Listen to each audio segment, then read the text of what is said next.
Hey, fellow Giantiers, Joseph was like our spirituality with a twist. So we wanted to do this series on like cult psychology. This was our response to like events of the world and just what's going on, but also like a deeper thing, trying to get into like, is there a deeper part of human nature that we're exploring with this? And we really have been doing this series, and we're into this part where we're talking about authority, especially, I guess, from the cult point of view, what you might call charismatic authority, but other kinds of authority too. Uh, um, and it's interesting because we're using the work of this great sociologist, Max Weber, to do this. So that's what we're up to, right? And we're continuing on these episodes around looking at authority. And the thing that struck me on this, Daniel, I learned a lot doing these episodes. So Yeah. thank you to you. Thank you to everybody else who would be listening to this. We both do our preps around these things and our thoughtfulness around these things. And like, I really learn, you know, Yeah. Yeah. and this has been a deep one for me. It's material I'm kind of familiar with, but some of it like just a long time ago and maybe not with this much depth. And what really struck me about this, I grabbed this book over here, a little bit up to the mic. Camera's not going to get it good. It's Buddhist philosophy. And it's one of these Tibetan Buddhist books.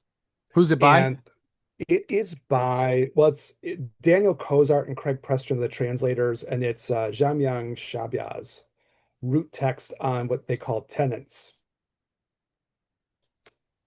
Okay, so it's a weird part of the Buddhist world. I like this part of Tibetan Buddhist culture, Buddhist Tantra culture. What they try to do in things like this is they try to say, how do people think? Different kinds of people. So they'll go through and they'll say, well, what do Hindus think? And what's their psychology like? And they, in other versions of this, there are people who did these kinds of things in China. And they would go like, well, what do Taoists think like? And what's their psychology? We And used to what do this do here, Eric. Confucius? What's that? We used to do this here. There was a whole campaign around it. Now, I don't know if they were just trying to sell bracelets and swag, but it was called WWJD. What would Oh, Jesus do? yeah, that thing too. And this is coming up in our episode. What would Jesus think of this stuff? Ooh, interesting question. What would he actually think? But, like this is the same thing they would do with that. They'd be like, well, what do these Christians, not just what they say, but like, how do they actually think? And Mm, this has got to be interesting to me thinking about, we did one episode in this little part already talking about authority because we looked at like rationalistic legal authority, one of Weber's ideas, like of a way of like it's a kind of a way of a society could be, but it's also you realize it's a way of looking at the world and maybe almost a way of individual people how they see the world. So there are people who are going to see the world through that filter. And it got me thinking during the week, and I was like, yeah, that really matters in a way. Like he talks about authority, right? And what people will look at, I guess, on the societal level, but also on an individual level, like where do you think legitimate authority comes from? And I hmm. began thinking, then that's a really deep question, right? Where different types of people think authority lies and what you're willing to kind of devote your loyalties to based on like what kind of authorities you respect or something. It's kind of a deep question. Does it make sense what I'm trying to say here? I hope Hmm. so. So I was like, this is a deeper problem. Well, it's a deep problem anyways, but it's a really deep discussion because it gets to something that I would associate with a book like this one, Blurry for the Camera. But, we're really trying to understand what makes people tick, right? Sure. Because it's not just a question of who the authority figures are who are leading, but also what drives the people to follow. Right. And he says something like interesting about this. Again, we're talking about this Max Weber, and like one of the ideas that comes up with him is like he looks at these things as kind of like archetypal orientations towards the world, right? And of course, that word archetype is really strong for people like you and me because it gets a Jungian feeling to it Sure. too, right? But like these are kind of archetypal ways of approaching things. Maybe nobody's like the pure archetype, but these are kind of ways in which you'll see human beings act in the world in terms of, where they think, what are they willing to devote their loyalty to? What kind of authority are they willing to respect and devote their loyalty to? So, I mean, it kind of like got me thinking very deeply about that and got me to see the in terms of our podcast too, because we're commenting about what's happening in the world in our own way, but we're also trying to link it back to like our project, which is a psychospiritual one, right? Hmm. an educational one. And I was like, yeah, that's a really deep question. And hopefully in sharing this with people, it'll get people's gears turning too, because I got my gears turning as well. Yeah. More on that at all or no? No. You're cool with it. Yeah. I would say one other thing about this before we get into like talking about the next Weber thing, which is going to be traditional authority. Um, I think this is what made a difference. Last episode, we were talking about the legalistic, rationalistic approach to thinking about the world, right? I think this is what was so powerful to my one friend who I talked about, kind of fell down this a little bit more into this right wing kind of silo, right? Oh, and speaking of silos, before I forget, and Daniel will scold me, to help us with the silos and help us with the algorithm, if you can hit like, subscribe, and do all the things that people ask you to do, that would be great. Help us with the authority in that way. So it's my job to say that at the beginning, and sometimes I forget. But and Daniel frowns at me. Goes, yeah, that's very true.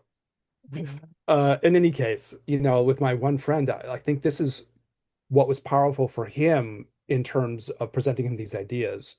Again, we had this very long conversation. We spent 3 hours kind of patching our friendship up.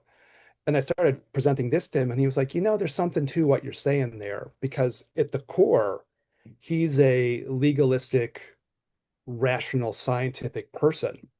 And he was like, yeah, that's just where my authority is. That's what I'm willing to devote myself to. And then we were looking around at the world around us now. We're recording in July of 2025. And he was like, no, you could see that there's a conflict going on. My way of where I'm devoting my authorities isn't matching what's happening in the culture in so many ways, right?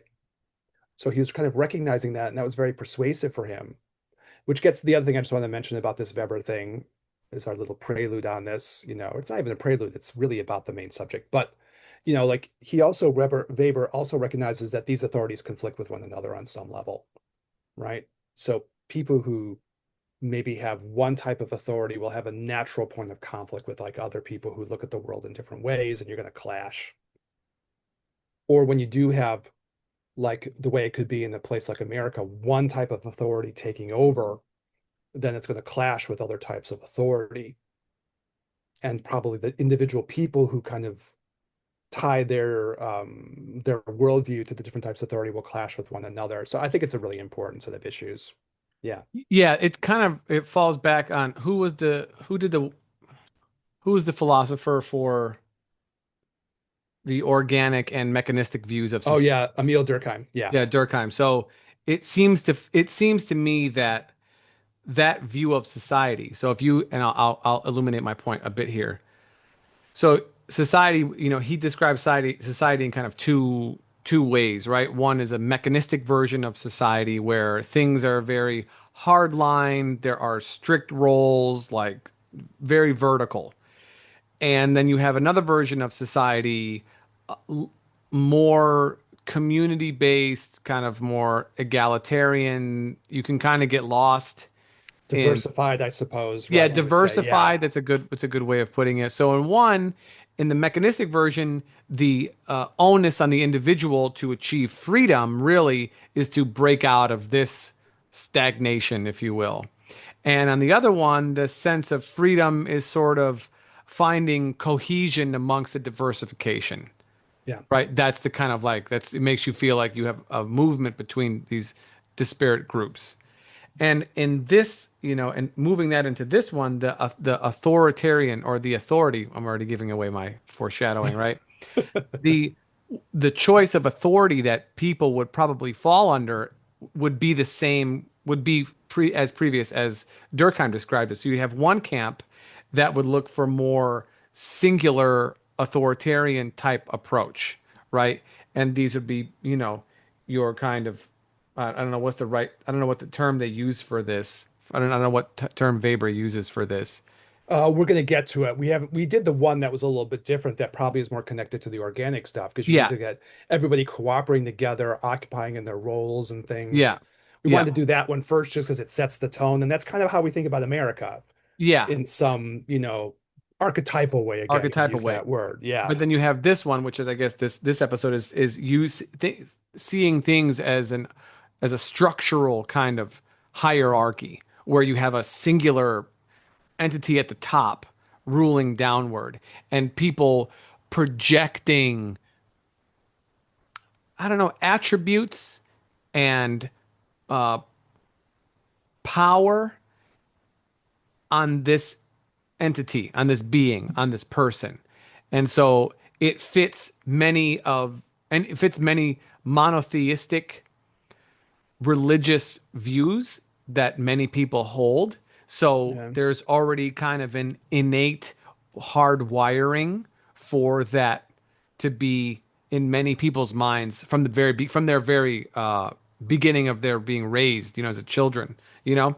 And then you Yeah. compare this to the other side, which is the more organic view of society, as like there's separate groups, and you're looking for cohesiveness, which seems to be more, we won't even call it, let's just call it like democratic, right? Where you have groups of coalitions that maybe have some, I don't know, overlapping interests that then work together for a common goal. And then you can get compromise amongst these kind of cooperative groups to bring things together, a more unification type party, if you want to call it this. And those seem to be at odds now more than, I'm not going to say more than ever because I wasn't alive in 1955 to know how it was then, but Yeah. it seems that with the kind of increased interconnectivity with people on the internet, that people's thoughts can be spread out more easily, more diluted and more misconstrued also with AI and whatever else. But we get to see the kind of collective pulse as best as we can from our own little silos, you know? But given that we could see into people's psyches more than we ever could before outside of our own family, friends, or people who hung out at the local watering hole, you can definitely see that there's a shift. There are people who are more willing to accept a singular ruler, you know, and other people who are definitely not willing to accept that at all. And unfortunately, or maybe fortunately, those two ways of authority do not exist simultaneously. You cannot have one and the other. You can only have one. If you want a spread out group to rule for everyone, then you are vehemently opposed to a singular leader. And if you want a singular leader, then you absolutely despise cooperation and group think. Like you just It's they're the just, they're polar just naturally opposites. appear, right? It Correct. just happens by nature. It's kind of like Correct. a yin yang thing or something in a way, Correct. you know. And okay, so the interesting thing in the Weber stuff, and we'll go through it, and I have kind of a theory about what I think is happening now that I'll share in different ways as we go through. Sure. Um, and we can look in the past too and say what we think happened there as well. But the thing that's interesting about it is he recognizes, that there's tension between these things. They have a hard time coexisting. It's just different psychologies at work. Yeah. And that's kind of what hit me. It's like just different kinds of beings with different kinds of orientation towards the world. And then also the weird part, and it hadn't hit me as I was doing the research for this part and I was writing up some notes around it. And I was like, every other one has some kind of ruler at the top. So the only one he has that isn't like that is the first one we did last week. This one where you need to have like a system there. We all agree we're going to cooperate. Everyone's going to have their different roles. It's not going to be about us. It's going to be about promoting the law, or we could say the Constitution if we want to be really American about. We all have to buy in on this deal. Are we in? Yeah, let's go hike, right? That's the one that you need.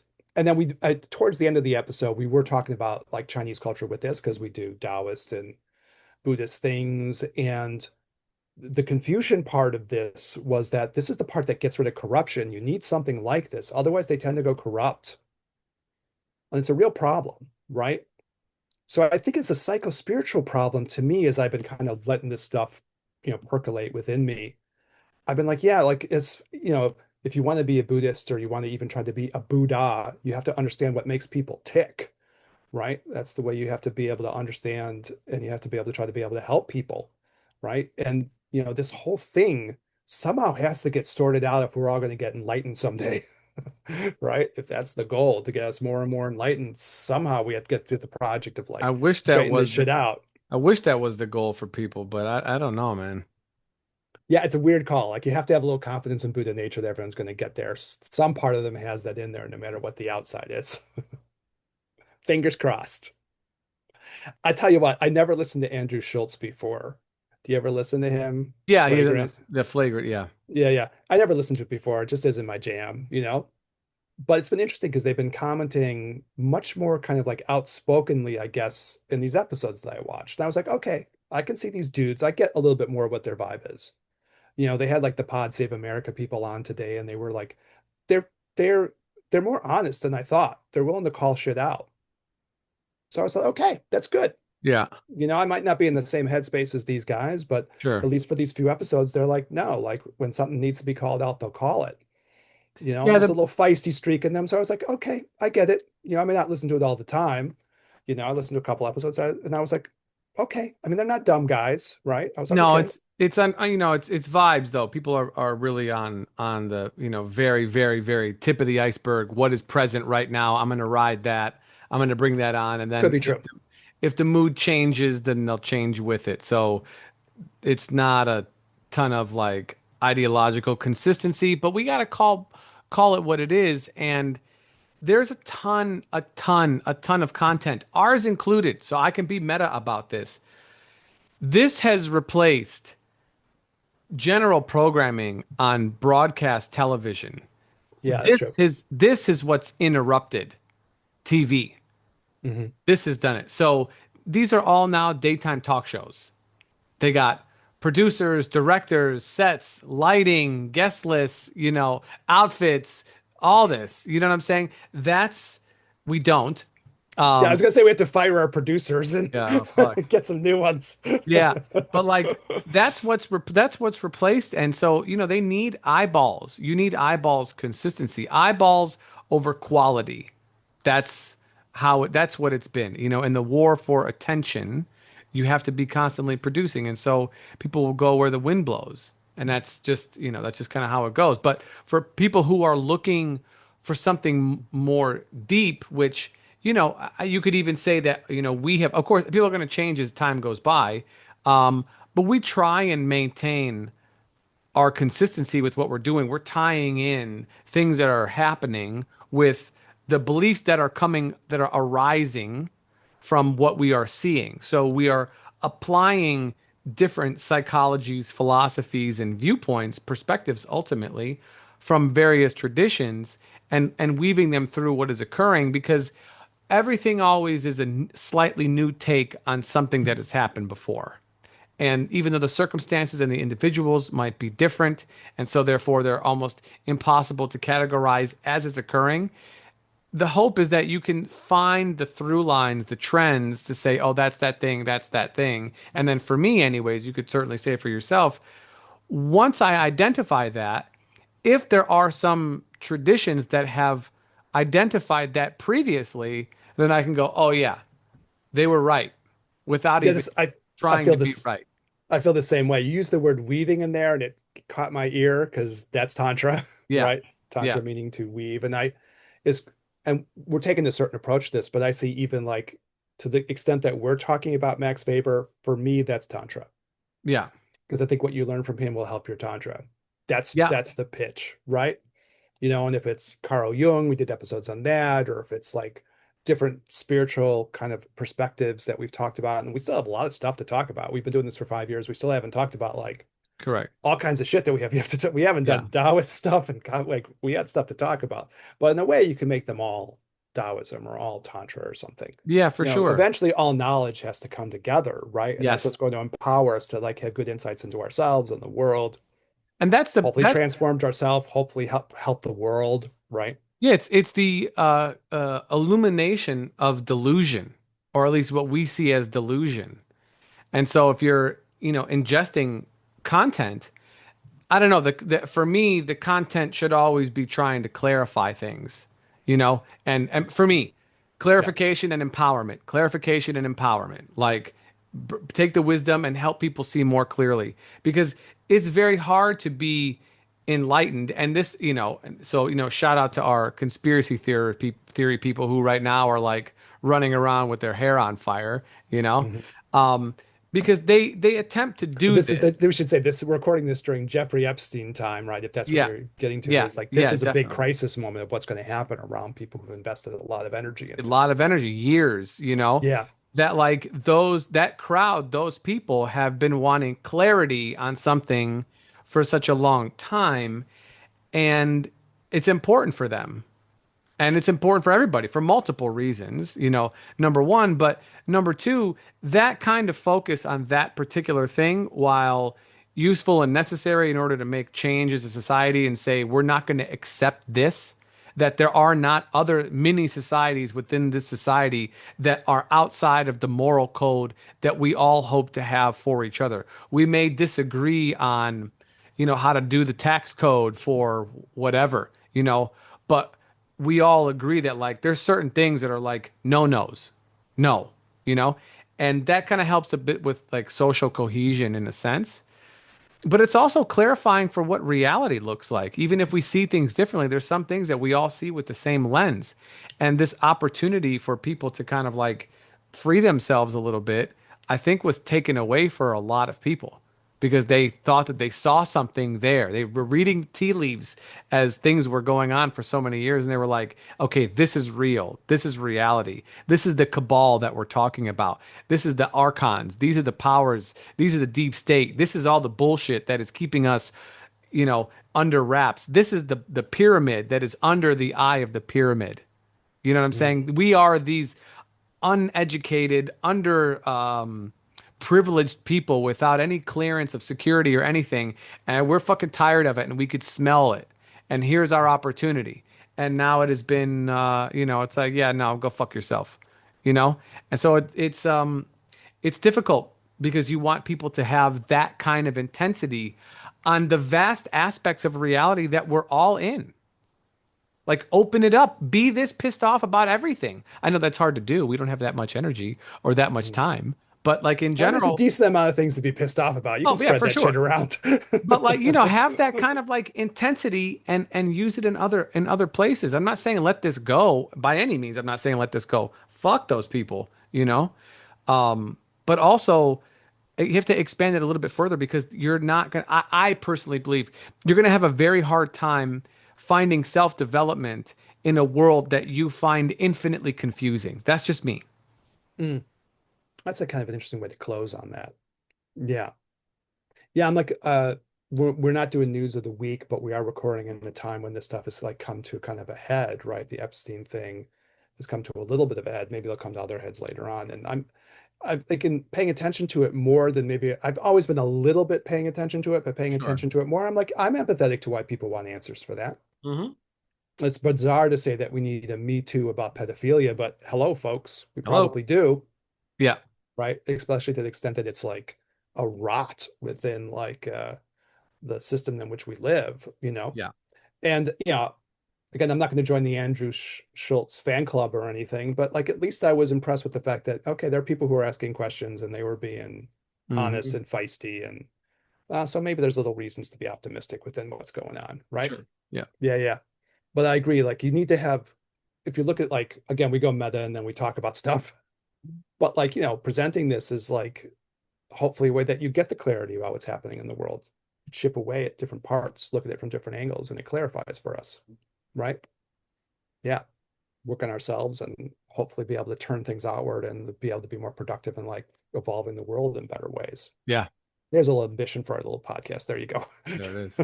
Always I gotta just want always gotta ignite the bodhicitta. yeah, it is a bodhicitta thing. You're right, Daniel. Bodhicitta is this, for people who aren't familiar with the term, it's a Buddhist term that means you're seeking improvement for yourself to be also of help to others. That's the basic gist. Mind of enlightenment, right? I was listening to something he said, imagine that he's like, how long would it take you? How long can you imagine that it would take you to walk somebody towards the best version of themselves, the most enlightened version of themselves? He didn't use the word enlightenment, but he just said to help them free themselves from all the things that afflicted them. How long would that take? He's like, would that take 10 years? Just one person. 10 years? 100 years? 1,000 years? 100,000 years? How long would it take one person? He goes, now multiply that by all the beings on the planet. He Mm. goes, you still have that same desire to do that for every single person. He goes, how long would that take? He's like, the desire to see that to the end, that's bodhicitta. Yeah. That's true. And I was like, yeah, I like that. We were talking about before, I can't even remember if this was on mic or off mic, but you sort of hope like everyone has that seed of Buddha nature inside of them too. So some part of us wants to go through and evolve Yeah. ourselves, no Yeah. matter what our, they sometimes use the word klesha for this, right? No matter what our issues are, right? Our Yeah. kleshas are our issues. There's some part of us that is striving, Yeah. for something better, right? Let's do this All right. Weber thing. We have Yeah. about 15 So minutes. traditional authority is the next one on the docket. And what we're going to get to, like we were just talking about a bit ago, is that each of these is going to, each of the other really three that we're going to talk about, and we'll wrap this part of what we're doing up. But each of these three has some authority figure at the top. It's kind of striking, Mm, you know. So traditional authority, uh, you have some ruler on the top that is sort of the master of that system, right? So you have someone on the top who's the personal master. And as I was looking at this, it's interesting. One of the things that was pointed out is like you don't call the people around that person like their staff or something. Everybody is like subjects to this authority. So it means mm, you're kind of taking on the psychology of like, okay, here's the person on the top, what you were talking about earlier, at the top of the pyramid or the top of the hierarchy. And I'm going to like naturally position myself below them, right? Which I think is just intrinsically spiritually problematic. You can't position yourself below someone else in that way. There's just an inherent toxicity in that, but we'll explore it as we go, right? mm, Um, and so, that's one part of it. Now, we're going to have traditional authority, charismatic authority, and something he's going to call patrimonialism. So there's going to be different vibes of what's the ruler going to be like, right? And again, for me, what struck me is like this could kind of be in the wiring of people. Like one of the things that I think about with this, when I think about something like the MAGA thing, right? The parts that are a little bit dangerous in that are like the traditional Christian people that are the ones that are seeking power. Not every Christian is like this, obviously, obviously, but yeah. there's people within this kind of Christian movement where they want to like have an authority figure that will then make other people follow their vision of the world. I mean, that's just reality. That's just the truth, you know? So, that's what struck me about this. You can have that kind of thing. And then what for those kinds of people, what's up with them is that they put so much value in the tradition, whatever that might be. If you're a Christian nationalist, you put so much value in Christianity that's like part of where your authority is. And then the person that's going to take the power to execute that is the person that you're going to put the faith in, right? Mm, So it's a certain way of like looking at the world. Now, the thing that's interesting about this that Weber points out is that the authority figure then also has to be bound by that tradition. So in a true traditional authority, that person on the top also buys into that tradition, right? mm, And to a certain extent, that tradition also binds them. So we can argue, I don't think that's what's happening here. Do I think there are people who maybe want America to look more this way, right? And they want a strong, powerful figure to exert that power to make it go that way. But the thing is, like in a true version of this, the archetype, everyone's on the same ballpark within this because the person who's in that position of authority also believes in that same tradition. So this would be someone like if you're a Christian nationalist, you want a strong Christian leader who then would also be in some ways curtailed by that tradition because they're going to have to follow it. I mean, I think that's an interesting observation. And the true version of it, even the person at the top doesn't have like ultimate authority because the tradition is sort of a check on them. mm, So I think that's a subtle point, right? To me, when I look at like what's happening in America now, I just don't think that the person on the top buys into that. He no. doesn't have the view of that. He's not a true Christian person.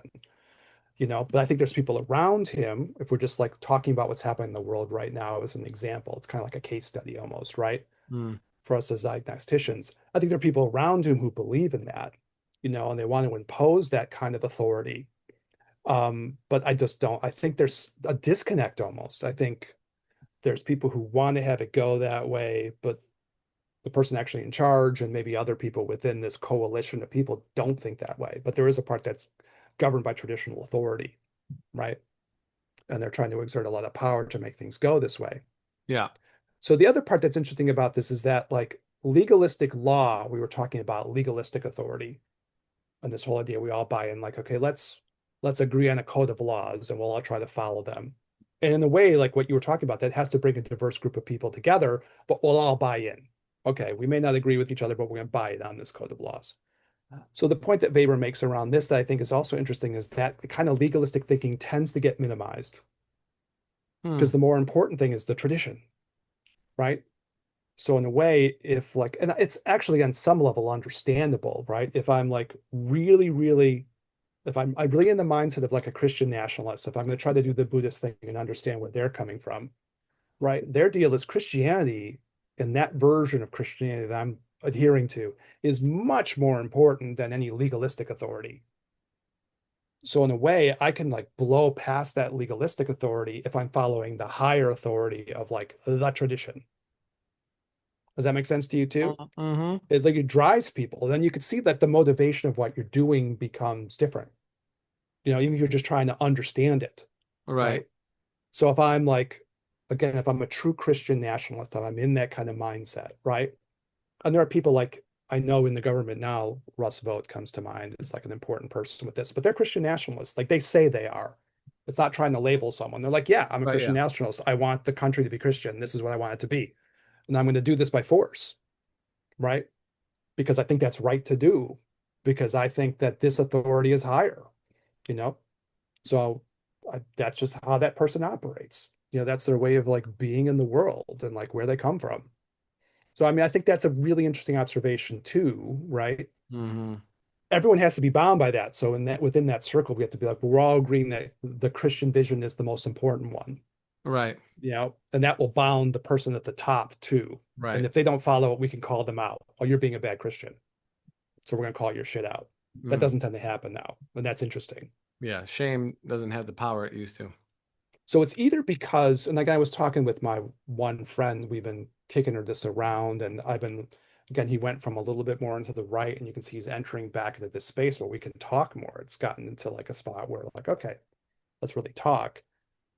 And he was like, well, we kind of agreed. We both proposed it at different times. He was like, well, in a certain sense, maybe it's people trying to use each other. Like if I'm a Christian nationalist, I'll try to use this other person to get my agenda through, and maybe they're trying to use me, and we're going back and forth, competing over our authorities, right? And there's going to be clashes between us too, but okay, for the time being, we're each trying to use each other. I think there's a truth in that, right? Yeah. Um, or we're misunderstanding each other, and that might be possible too. Or I do think about like I have born again Christian relatives, right? Mm. Nice people, but we have a hard time getting along now. I'm not going to lie. Like there's lots of tension in the family, and it's going to be a problem. And I think for a while we're not going to get along as well. That's just going to have to be the way it is for the time being. But After they after they're born again, do they have a first birthday party or how does that work? Do they start their age over again? um, well, there was a big celebration. Do they have to wear diapers or like um, I'm trying to imagine my Aunt Fern having that. they I don't know how to do that. not to be not to be offensive, but I think that if you do that, you should have at least one day per 1 year, you know. So one day you just lay on your back and drink formula and poop in a diaper, and then the next day you learn how to walk, and the next day you learn how to talk. You know what I'm saying? You went there, and I'm going to let you do it. Mm. Day 13 and 14, you're just like a total asshole. You're going through puberty. Yeah, that's right. You're just like, You're I don't really want to do this. moody. I hate you. Ah! Their 80-year-old mom's like, what is happening? What? Just the volume on the music is blaring through the whole house. That's right. That's right. Um, the irony of my family is it's my dad's siblings. It's so crazy because my dad was the most legalistic, authority-minded person, and he really tried to instill that as a value. Whether I was perfect in or not, I don't know. I Sure. have a lot Yeah. of my own ideas. Um, and that's for another time. I sometimes think that Taoism thing might supersede some of the Confucian legalistic authority to my mind. Different conversation. Yeah, yeah. But it's ironic because it's his siblings, and he was very much like, no, we have to cooperate together. We have to like have shared rules and laws we agree on. If someone who's very big on the whole quote about like if someone goes after someone else in the culture, you have to protect them because the next person they're going to go after is you eventually. Mm, He's really into that whole right. Well, yeah. philosophy. Like that, like they came after these people and I did nothing. They came after these people and I did nothing. And eventually when they tried to get to me, there was nobody else When left. nobody else left. Yeah. Yeah, he was really into that.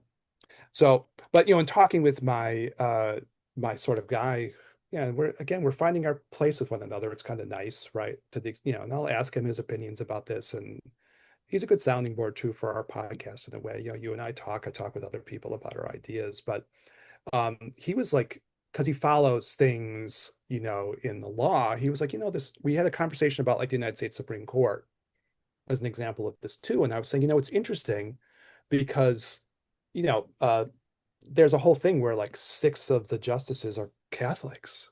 Right. I think eight of them are Catholics actually, but Maybe. Yeah. six of them that vote the same are all Catholics. And I had this conversation where I was like, like if there's a tension there, because if like your Catholicism is what actually is more important, in some level, that's going to like undermine your ability to be legalistic. You're going to always be trying to instill that traditional authority and like get it to like either be part of or override aspects of your legalistic thing. And I think he was like, we talked through it a lot, and he was like, yeah, there's really something to that. And he was like, he's read a lot of like cases, he pays attention to those kinds of things. And he was like, yeah, I could see it. And then he brought up that, again, this is a bit, I don't know, like it's something we should all probably understand, though maybe we don't think about, but even this whole idea of constitutional originalism, he brought that up, and I hadn't thought about that. Was this is the idea that you decide a case by going back and you say, well, in 1647, Goody Jones in Massachusetts did this, and then Cotton Mather decided that it was bad. And they go back into these traditional things. And he was like, yeah, that's traditional authority. That's a certain psychology. And I was like, it was very eye-opening to me. I was like, oh, that's a way of looking at the world. And he was like, yeah. And then he was the one who brought it up. He said, that's Christian stuff, because that gets into the idea that we're going to go back into the tradition and say it's a Christian culture, and all those old decisions are rooted in Christian ideas, and we're just going to like use them to decide what's happening now, and we're going to like and plant them forward. And I was like, that's pretty profound, bro. Because And he's scary. when you get to Weber, it clashes. Like it's hard to hold those two at the same Right. time. Yeah, they don't function in the same space. Yeah. Yeah, it's wild. Yeah. Okay, so the other part about this, and this is going to be across a lot of these ones, once you get a person who's sort of like the person at the top, this happens a lot. But what Weber points out too is that the ruler can delegate authority to like the underlings, but then he can scapegoat them too. That's happening a lot. Hmm. But the thing that's interesting about it, like I don't think of like Trump himself, as being like a traditional authority person because he just doesn't care about No. tradition. He doesn't have that's not his No. value space. No. But And it it's does make me go ahead. Yeah, I'm sorry. well, it's hard to know in some of these other countries where this is the rule and the law. I'm thinking Hungary or Russia. Like we're not involved in their political day to day to know how. I don't know enough about Yeah. the day-to-day existence and their media and how they do their how they live their life essentially to say, oh, this is happening here or there. I'm just not that well versed in international. I uh imagine every culture is going to have its own version of what shit's going to look like, right? correct. I was listening to it's a good podcast. This episode, they did something like the Court of History, and they were doing comparisons between America now and Germany in the 30s, because everyone's making those comparisons. And I mean, the striking thing was, I mean, it's not Germany in the 30s. It isn't. So when you say that, that's not right. Yeah. And that sounds hyperbolic, and it almost becomes less persuasive somehow if you're always Correct. making those comparisons. Like that was Correct. really violent. Yeah. They're setting the Reichstag on fire, the parliament, and they're taking everything over and they're dissolving it, and like people are getting murdered and everywhere, and like so I think we both can agree, like if you start talking that way, then you're going to lose more people because You it lose just more sounds your like message. empty language because it's just not persuasive, right? You're not, that people can look around and be like, well, that's not happening. So like Yeah, your main point is not valid. So everything else that you yeah, say is probably tainted in some way. yeah, because it just seems like you're using hyperbole and you're just Mm. like just throwing things and it reads empty. Right. But the other point they made was, okay, when you do cross-cultural comparison or cross-historical comparison, if you set Germany as the bar, then like, you're never gonna get anything else that's totalitarian Right. because it's like so extreme, it's the goats of totalitarianism, Yeah, there you right? go. So what are you gonna do, that everyone can be the goat, So, but they were like, yeah, there's still things that you have to be concerned about, even though you wouldn't make that false comparison. Right. But like the thing that got me about it was when I started to really try to get into the psychology of this for me, because again, we're trying to understand like the Buddhist part of this to me, like, well, how do people think if you're a traditional authority person? How is it that you think? And if Weber's describing this accurately, and he seems to be doing a lot of interesting observations, when the person at the top starts scapegoating, you're kind of okay with that because it's sort of part of that traditional authority model. It's kind of like, and maybe if you really are that kind of person, when you go, well, I'm the authority, but I'm going to say this person fucked it up, you know, then it's kind of more okay to Mm. because that sort of fits into your worldview in some way. We're not going to blame the person on the top, they're embodying the tradition. We're going to say that this person fucked it up. And we'll point the finger at them. And I thought, well, that's an interesting insight. It does explain why, for a group of people, we're not going to point the fingers at the head honcho guy. That's not what we do. That's not traditional authority. We're not going to point fingers. It'll be this local person who screwed it up.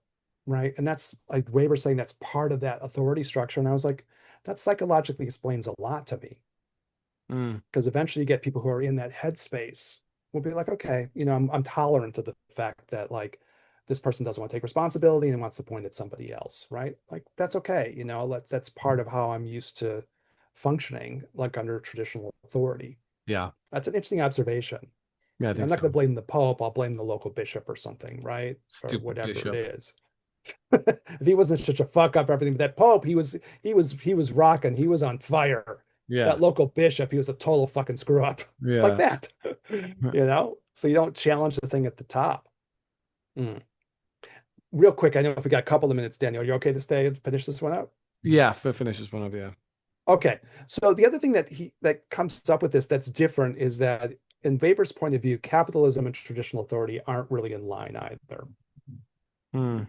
They're not perfectly in line. Maybe in America they're getting forced together, and that's worthwhile, like looking at maybe some episode in the distant future when we come back to some of these subjects again. But in the traditional authority thing, you have to have a certain sense of fairness by the tradition. And so that's another point of tension, right? How do Mm. you like square that circle if you're going to be a traditional authority person and then also be capitalistic, you know? And I guess that's to me an argument of like why what we're seeing now. I think there are people who believe in traditional authority who are part of a coalition trying to push what's happening. I think they want their agenda to go through, you know, and they want like Planned Parenthood apparently just got slashed today. It's gone, Mm. you know. So there's people who want like to impose a Christian way of looking at the world kind of by force, right? Um, that part of the Christian world, obviously not every Christian is like that, No. but that part of that Christian nationalist part of the world, and it doesn't sit right in Weber's point of view with capitalism because it doesn't like, it doesn't have a fairness to it. Right. Capitalism is so brutal and unfair and it clashes. And so there's a certain sense within a pure tradition, the archetypal thing, those two don't fit together that well. So that's an interesting point of clash too, whatever you want to make out of that. I imagine people if you go out and you just imagine some American person who maybe is of that mindset, they're a traditional authority person. I think somehow and maybe in their mind, when they see what they see as traditional authority going on, they're projecting that feeling. Okay, this is going to be traditional authority. In that traditional authority, that's going to make the world more fair for me. I wonder if that's part of the psychology of that. You know what I'm saying? Hmm. I see someone that I think is I'm projecting that traditional authority thing onto this person, whether they are or not, but I'm projecting that there. Maybe instinctively, because I'm a traditional authority-minded person, I think, okay, this shit's going to get more fair because that's what a traditional authority person does. But it's not going to get more fair, No. right? Traditional authority and capitalism don't fit together. So it's not going to like like we're going to find out in the end, which probably be a point of disappointment, I imagine, but I guess we'll see. But eventually we realize, oh, wait a minute, this shit isn't getting put together in a more traditional authority kind of fair way. That's not happening, you know? Hmm. And it's kind of like almost like one of the guys I was listening to was comparing to like a Robin Hood thing. I'm a traditional authority figure. You can't steal all the money. That's against traditional authority. We have to Right. rebalance things. That's the mindset. So I wonder about that projection aspect. Oh, I'm seeing this person as a traditional authority person. So that means they should want to bring fairness. But instead you get like not that. And maybe on some level it's probably confusing for you because you're Well, seeing the world through that prism and it's not turning out the way you would instinctively expect it to go. I feel like any kind of authority is inherently opposed to fairness. Well, maybe like, I mean, to the extent that we're trusting Weber in this, he says like this has a certain thing that's supposed to guide people, right? You're supposed to say, hey, you're not supposed to screw over everybody all the time. You have to have something that's a little bit more fair. You're skeptical. Yeah. I am too. Yeah. But anyways, like if this is a mindset and the way of looking at the world, you would get it. I'm casting my vote for somebody. I'm a traditional authority person. I think this person's going to like reinstate my values. I would almost like expect on some level that a kind of a more sense of fairness or something would be part of that. And then you're not going to get it, and then however you rationalize that or whatever you do is kind of interesting. All right. Well, we took a psychological journey. I think stuff is Yeah. interesting in that. I find the Weber stuff interesting. It's been thought Yeah. provoking for me. Yeah, I agree. And then a certain sense of developing compassion because I'm like, I could look at my relatives and go, okay, they're traditional authority people. They think this is what's happening Right. and they think the world is going to become more fair and then also more in their own vision of things, which I would be Yeah, against, to probably be that. honest. More that one. I'm More that one. going to impose my shit on the people, but it's going to be more fair, Yeah, I'm gonna help you. Don't worry. Yeah. Well, if you have Christian values, you're like, oh no, we'll get some Christian values in here. There'll be more fairness. There'll be more whatever. Yeah, I think they probably think that way. You're shaking your. I Yeah. don't think it's going to happen, but No. no. No. But I mean, I got a bridge I'm selling if people are interested. You can email but us at ginandtantra@gmail.com. or hit us up on the gram. Hit us up on the gram, the Gin and Tantra podcast for sure. Yeah, I know. I could see how they would think that way. But Yeah. anyways, we got our closeout started, Daniel. Thanks so Yeah. much. No, it's all good, Eric. Thank you so much for doing it. This is a good journey, and yeah, we're doing our best to try and frame what's happening through various perspectives of different psychologists, social psychology people, stuff like this in general over the last few months.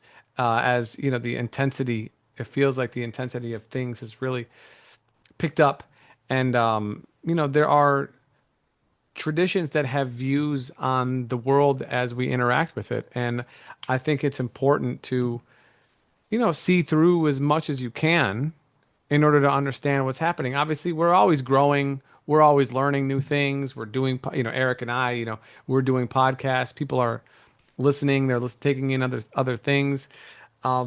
We're never the same versions of ourselves, and society is always a new version of itself too. So there's this constant, for me, what I think is a constant kind of like catching up and then moving ahead. Like as my skills grow, then kind of like the world around me becomes crazier, and then I have to level myself up and find a new place that I can be balanced and get the things that I find to be useful in it. Because in the West, any capitalistic society, it's infinite growth.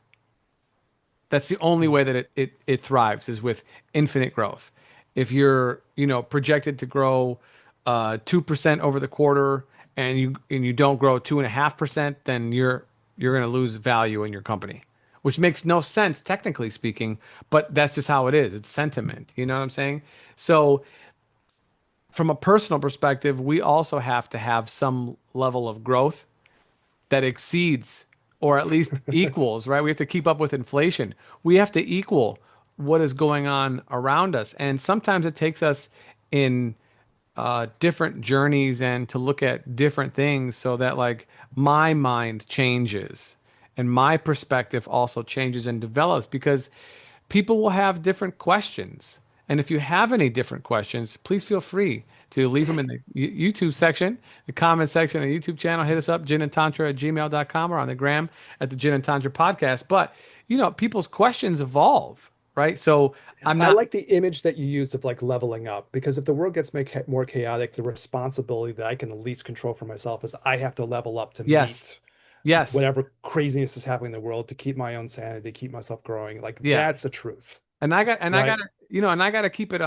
a buck. Like I hear in my own mind sometimes, like with what we've been doing, it's like this is not what we used to do, or this our this podcast in particular.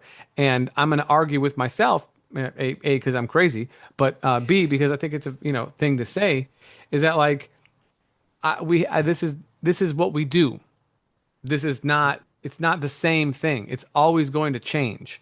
It's never going to be the exact same way as it was before. So these are conversations that Eric and I are having between each other, that we talk about throughout the week and whatnot about what's going on and this and that and why is this happening and and fortunately there are many, many, many, many people who have commented on society and have been doing so for thousands of years, and it means to help illuminate what's going on so that ultimately we can turn that light back and illuminate what's going on within ourselves and then how we fit and where's that balance.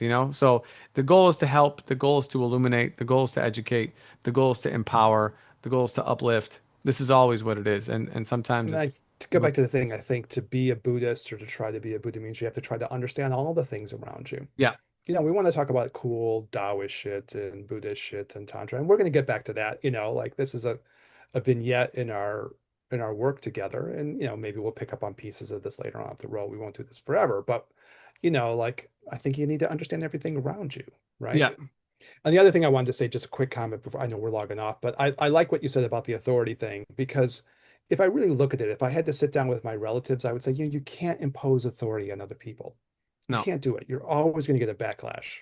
It's like Newton's third law. For every action, you're going to get an equal and no opposite opposite reaction. If you reaction. want to impose your thing, other people are going to react back again, Correct. no matter who you are, left or right or center of, if you want to make it a political thing or whatever. If you try to impose your stuff, you're going to get a reaction. You can't impose authorities on others. It just doesn't work, And there's always a whiplash. Just because you think that they're not going to come for you, don't worry. Yeah. There only is, like there's fidelity. That's it. There is no part way. You're not in our group. You're not up here, and everybody else is down there. Even if you believe Oh, the yeah, same way yeah. that we do, you are subject. Full stop. You know, it's those that have means to purchase their way out of being the subject that are the only ones that are not subject, and even they're still subjects. Like, yeah. But Or anyway, or spiritual freedom can make you not a subject, hopefully. correct. Fingers crossed, right? I Yeah. step out of the game. Let me just step out. Step out of the And game. now, like as much as I can, and now I'm not a subject anymore. Yeah. hmm Yeah. I can be a free person. All right. Yeah. Thanks so much, Danielle. Yep. Deep. Always. Always. All right, Eric. Thank you. Audience, thank you. For Eric, this is Daniel. We'll catch you guys in the next one. Peace.